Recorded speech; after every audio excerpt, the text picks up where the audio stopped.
Pasti tidak. Sekali lagi pasti tidak. Kalau mau coba nanti silahkan. Kalau hanya satu orang. Nah maka sekuat apapun suami, secemerlang apapun ide sebagai suami dan istri, kalau hanya satu orang saja dari antara suami atau istri menggoyang itu, jatuh, pasti jatuh. Ya.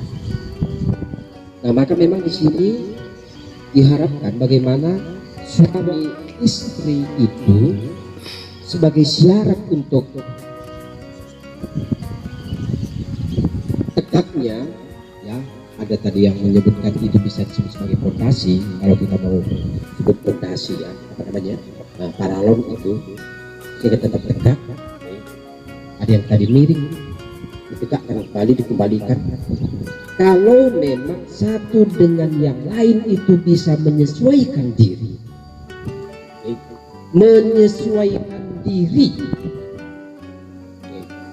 ada yang terlalu tegang, mungkin saya harus kendorkan.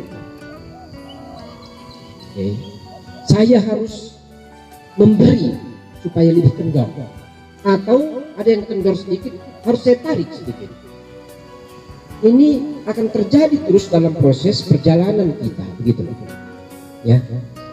Harus saya atur lagi, harus saya sesuaikan, karena tarikan saya itu sudah terlalu kuat. Maka sebaliknya harus ditarik oleh istri. Demikian juga mungkin istri terlalu sudah menarik pada dirinya, sehingga paralon itu miring. Maka di situ suami harus menyesuaikan diri untuk menarik kembali supaya paralon itu tegak kembali. Bapak Ibu, intinya adalah bagaimana kerjasama dalam rumah tangga, kerjasama yang diwujud dalam bentuk pertama, kerendahan hati untuk mendengar. Sekali lagi, kerendahan hati untuk mendengarkan pasanganmu,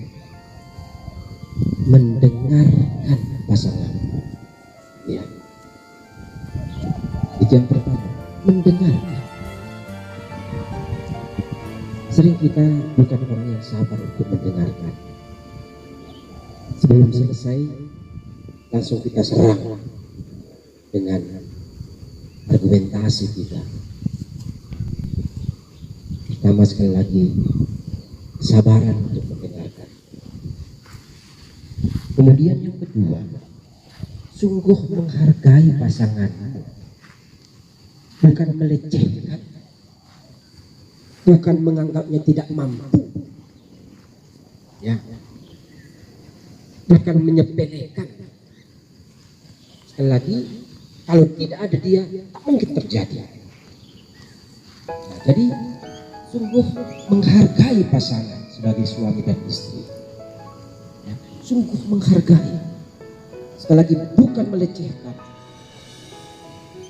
Dan itu bisa terjadi dengan banyak latar belakang apapun namanya, ya. Kemudian yang ketiga, bahwa konflik itu biasa, ya. Konflik, perdebatan itu pasti biasa, itu tidak ada tanpa konflik di mana-mana, ya.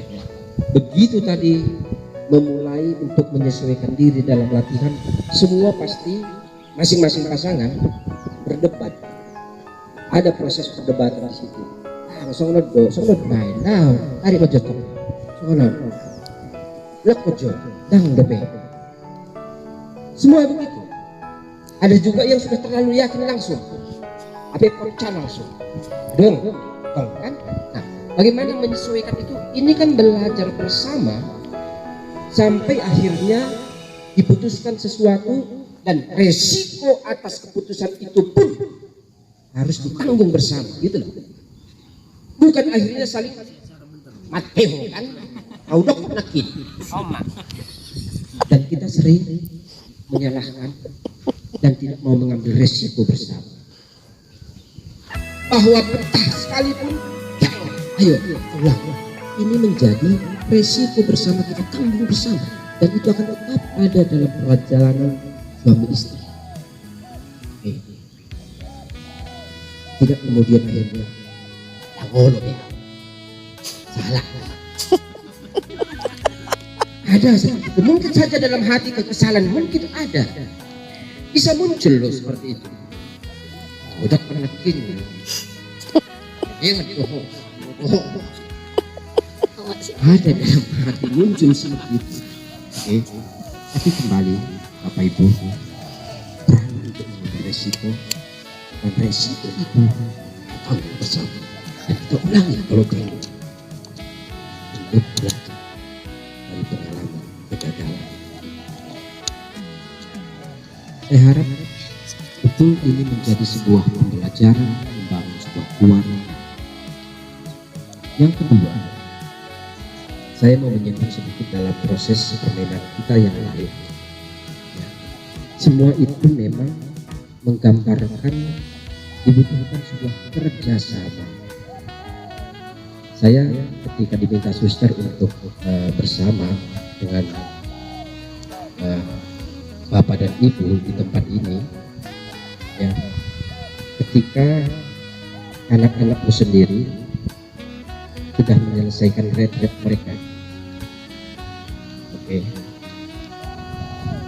Nah, saya bersama suster mendampingi itu, dan ada permintaan dari orang tua sendiri bagaimana pengalaman itu juga bisa menjadi bagian kekayaan dalam membangun rumah tanggamu, dalam bertumbuh bersama anak-anakmu. Oke.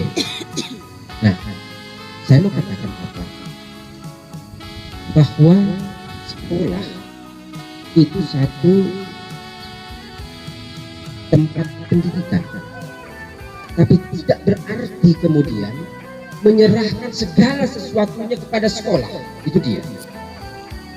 Karena sekolah itu hanya satu saat tertentu, tetapi yang lebih panjang justru anak-anakmu ada bersamamu di rumah. Kalau proses pendidikan di sekolah itu kemudian tidak berlanjut di rumah, maka memang sangat tidak berimbang begitu. Tidak berimbang. Ketika proses pendidikan anak-anak kita itu kita serahkan total 100% di sekolah, dan di rumah itu tidak ada. Ini bukan. Maka inilah yang seharusnya juga menjadi kata kunci dalam kesuksesanmu dan anak-anak yang merupakan masa depan. Kerjasama sekolah dan rumah. Ya, pertama yang bertanggung jawab terhadap anak-anak itu bukan sekolah, tapi rumah sendiri, bapak dan ibu sendiri. Sekolah itu ambil bagian. Nah, disinilah dibutuhkan betul kerjasama. Bagaimana peran orang tua dan peran sekolah. Ya. Anak-anakmu, saya kemarin sungguh merasa terharu ya, ketika saya berhenti di depan sekolah itu, di gerbang itu, ada seorang anak datang dan dia ikut peserta retret itu, gitu ya. Dan dia menjumpai saya dan menyapa saya, "Pastor, selamat siang. Ini anak SD loh." Oke.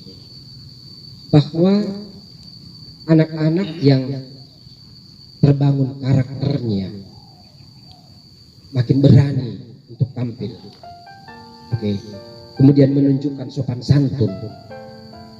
Saya sangka ini juga bagian dari kekayaan dan harapan kita sebagai orang tua terhadap anak-anak kita, gitu loh. Ya, dengan segala tantangan dan potensi-potensi yang sangat banyak untuk merusak anak-anak kita dengan lingkungan yang ada. Ya. Tapi kita harapkan bahwa anak-anak kita bisa bertumbuh mencapai cita-citanya sebagaimana harapan orang tua.